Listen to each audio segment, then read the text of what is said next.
I never thought I'd wake up one day and realize I no longer had a place in the family I had once bled for. The same family I used to pray for, sacrifice for, defend behind closed doors, even when they wronged me.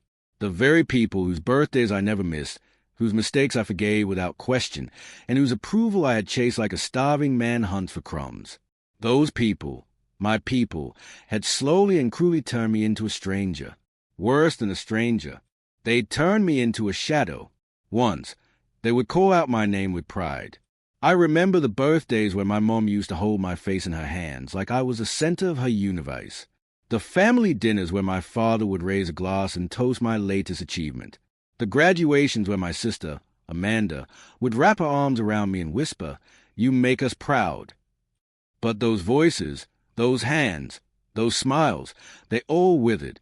And in their place, an eerie silence. Or even more brutal, polite disgust masked with cold civility. They didn't curse me. No, that would have been easier to accept. Instead, they started pretending I wasn't there, avoided my gaze, skimmed over my name in conversations like it was an afterthought, as if I had done something unforgivable, but no one ever said what. Funny how love reveals its true shape, not when everything is going well, but when everything collapses. That's when you see the cracks. That's when you see who stays, and who steps on your neck as they climb out of the rubble. And it all started the year my father began to fade. At first, it was little things. He'd forget where he put his keys, or call me by my uncle's name. We laughed it off. But inside, I knew. I felt it in my bones. Then came the fatigue, missed appointments, slurred words, the trembling hand he tried to hide by folding it into his lap. Before long, we were making regular visits to the hospital. The man who used to lift me with one arm could barely hold a spoon. Machines replaced conversations. 4 lines and heart monitors became the background music of our days. And through all of it, I was there, every day, without fail. I packed up my life in the city and moved back to that quiet old town, the one I had vowed never to return to. I shelved my career, put my dreams on pause. I watched my bank account drain, month by month, not because anyone asked me to, but because I couldn't imagine doing anything less. He was my father, and I loved him, even when I didn't always understand him. Most nights, I slept in that stiff hospital chair that left my back aching and my mind in a fog. I'd hold his hand when the pain got too much, rub his shoulder when he forgot what year it was. I learned how to change his oxygen mask, how to talk to nurses without breaking down, how to smile through heartbreak. Amanda, my older sister, she was nowhere to be found. She'd call, occasionally, always with the same rehearsed sympathy in her voice. I wish I could come. But there's this big client, this pitch I've been working on for months. You understand, right? Sure, I understood. She'd post photos of herself at business galas and rooftop parties while I fed Dad cold soup in silence. And then, the doctors gave us a timeline. The final countdown. 6 weeks. Maybe less. That's when Amanda finally showed up. Not with a suitcase or takeout or even an apology, but with heels too high for a hospital floor, a designer coat slung over her arm, and that perfectly performed look of sorrow. She cried in the hallway like a soap opera actress, hugged the nurses, took selfies with Dad when he was half-conscious. She showed up like a grieving daughter, but really, it felt more like she was attending a press conference. And then, she began orchestrating everything like she was producing a show. First, she took over the funeral planning. Then came the estate conversations, legal paperwork, bank accounts. She started handing out responsibilities like casting roles in a play. And guess what? I wasn't even on the list. When I asked to speak at a memorial service, just to read a poem Dad loved, she gave me that tight, condescending smile and said, "Let's keep it minimal. Dad wouldn't want any drama." Drama? I had held his hand while he struggled for his last breath. I had wiped blood from his mouth when the cancer ate into his lungs. And now, I wasn't even allowed to speak. But still, I said nothing. I bit my tongue so hard it bled. Told myself it wasn't worth the fight. That it was Dad's day, not mine. But something in me cracked that day. A small fracture that widened with every fake condolence, every sideways glance, every decision made without me. Then came the final insult. The will reading. I didn't even know it was scheduled. No one told me. I found out the night before by accident when one of Dad's old friends, Mr. Taylor, bumped into me at the grocery store and asked, "You going to the lawyer's office tomorrow?" I blinked. "What lawyer?" "The will reading," he said. "Figured you'd be there." I wasn't angry. I was boiling, but I didn't lash out. No loud confrontation. No desperate texts. Just presence. I showed up, dressed in a plain black suit. Fresh haircut. No theatrics. Just quiet dignity and a rage that simmered just beneath the surface. When I walked into that polished office, Amanda was already there. Her legs crossed like she was in a boardroom. Cup of coffee in hand. Her lips curled into a fake smile the moment she saw me. "Well," she said, tone laced with sugar and venom, "you actually came." I sat down across from her, said nothing, let the silence do the heavy lifting. The lawyer, Mr. Whitaker, gray-haired, slow-spoken, and patient, shuffled a stack of folders on the mahogany table. He had known our family since I was a boy. He used to bring peppermints when he visited Dad. He glanced at me, then Amanda, adjusted his glasses, and with the calmness of a surgeon, began to speak. Amanda leaned forward, confident.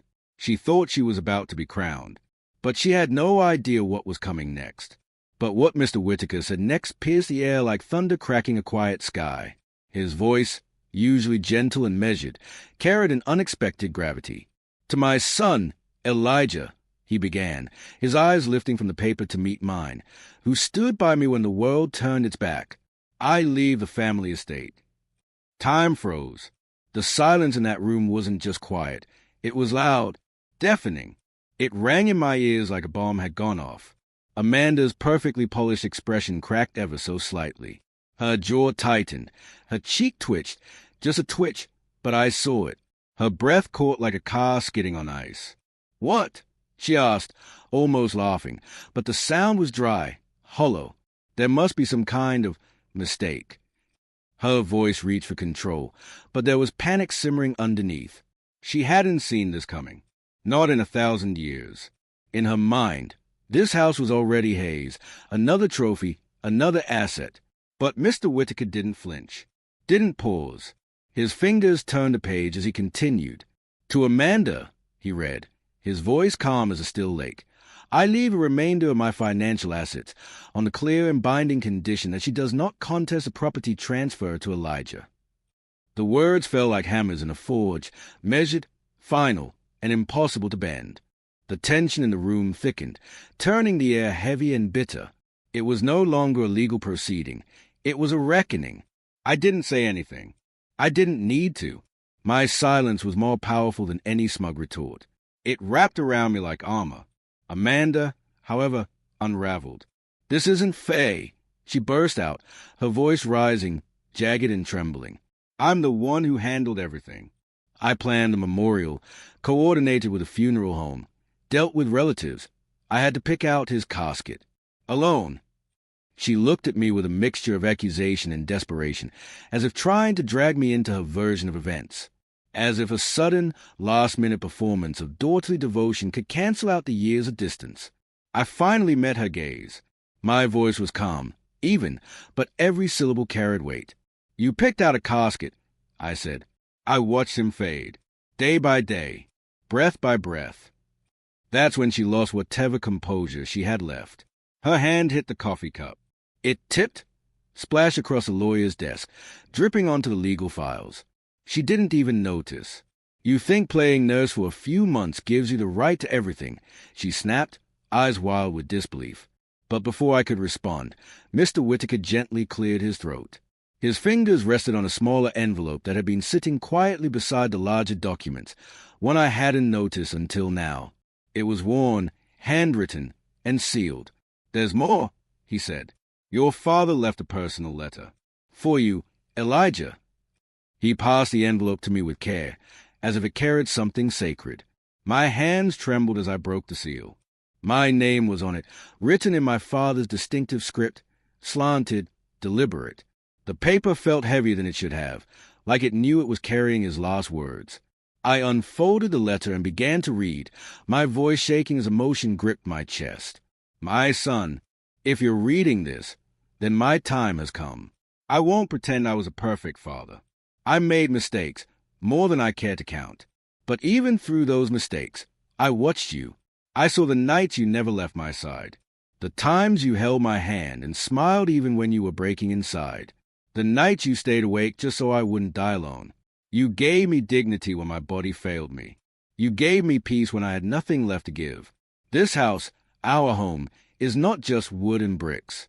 It's where you carried me through my final days. And I want you to have it. You've earned it, not just with love, but with loyalty. Let no one take it from you. Love, Dad. My throat tightened. For a moment, the world disappeared. It was just me and that letter, and the ghost of a man who had finally seen me. I looked up. Amanda's face had changed. The sharpness was gone. The arrogance had drained. What remained was a look of someone who had lost, and knew she had no right to protest. But I didn't gloat.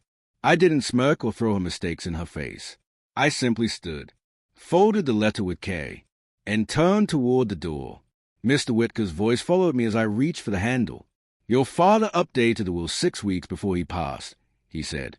He told me he wanted to make sure the right person received what truly mattered. I nodded once, without turning around. Behind me, Amanda said something under her breath. Bitter, useless words meant to sting. But I didn't care. That house, the old, creaky home filled with memories of laughter, arguments, board games, broken windows, and Christmas mornings, that house was now mine. But more importantly, it was my closure. When a text came days later, one after another, full of sudden warmth, apologies wrapped in manipulation, offers to discuss a fair arrangement, I didn't respond. Not with explanations, not with venom, just one simple message. You got what you deserved. So did I. She hasn't contacted me since. And the silence, it's the peace I never realized I was starving for. These past months, I've been rebuilding that house piece by piece. Not just the cracked tiles and old pipes, but the energy, the atmosphere. I painted over the past, not to forget it, but to write a new story over it. My story. Some nights, I sit on the porch, coffee in hand, breathing in the quiet. The sky wide above me, the wind soft against my skin. And I remember the last thing Dad ever said to me, his voice cracked, but his eyes clear. You're the anchor of this family, even if they never admit it. Well, now, they have no choice, because I'm no longer the quiet one in the background, cleaning up the messes they made. I'm the one who stayed when it counted. I'm the storm they never saw coming.